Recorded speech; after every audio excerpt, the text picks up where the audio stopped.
प्रतिरक्षा मंत्री राजनाथ सिंह बयान पर विचलित पाकिस्तान पीओके पाकिस्तान मुतयन कर एजीके फोर्स। प्रतिरक्षा मंत्री राजनाथ सिंह बयान पर विचलित होइछि पाकिस्तान।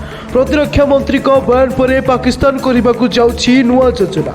राजनाथ सिंह कहते पीओके लोक मैंने निज इच्छा भारत में जोग दे पारिबे।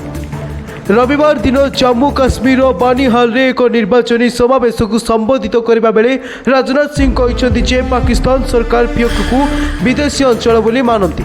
पाकिस्तान एएसजी निजे एक एफिडेविट रे यह कहते पीओके पाई पाकिस्तान चाल पीओके पाकिस्तान मुतयन कर एजीके फोर्स। यह स्पष्ट कर पीओके राष्ट्रपति सुल्तान महमूद चौधरी। एजीके होउछि एक नूतन पारा सामरिक शक्ति एवं एथिरे केवल पीओके युवक माने ही हेबे। निकटरे पीओके देखा जाइथिला अस्त्रता। पाकिस्तान सरकार को विपक्ष में नाराबाजी करुथिले पीओके बासिंदा।